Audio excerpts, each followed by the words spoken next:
In your life, you have two columns. You have fixed and you have variable.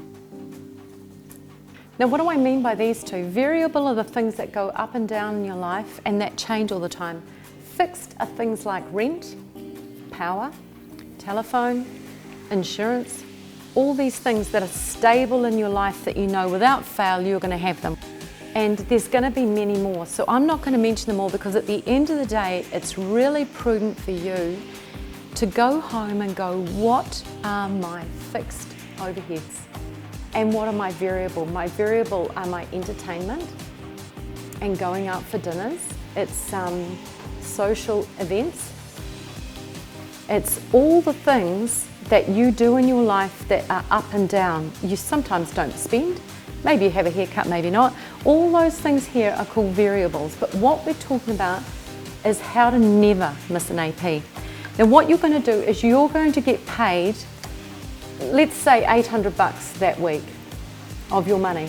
Straight away you get paid $800 and a percentage of that goes straight away into there without fail.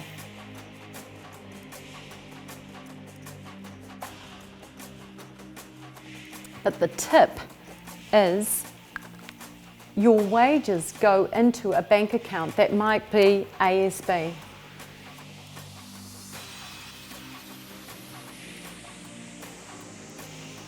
But your AP account is BNZ.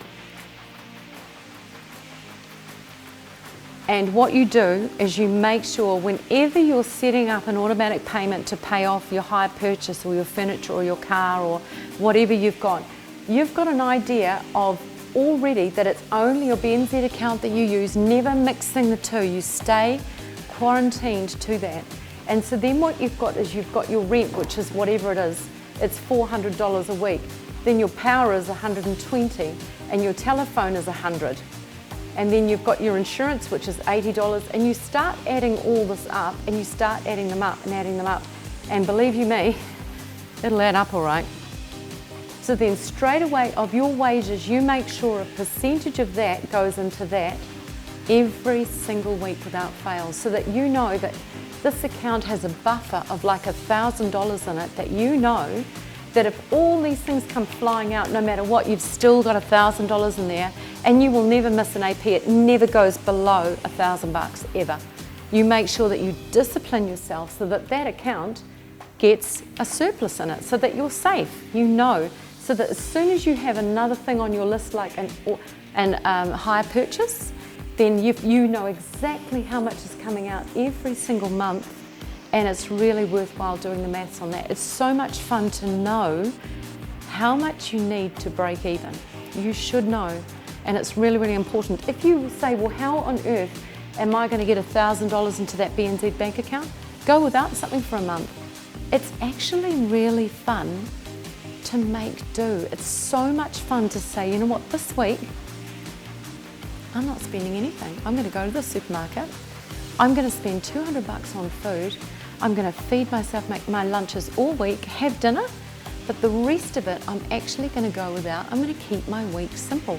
So the reason why you want to put aside that percentage into that account is every single time the bank goes into your bank account to get that automatic payment and the money's not there, they're charging you. Now, this is just the discipline of having a secondary bank account, because it just means that you won't move money around and that you know that you're quarantining your AP account. It just stays left alone, untouched, money doesn't move around, you don't have an FPOS card access to it, and you just got that certainty of kind of no surprises really.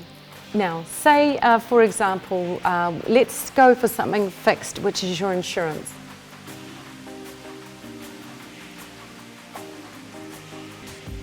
And so your insurance is $1,200. So what you do is you can divide by 12, which equals monthly, 100 per month.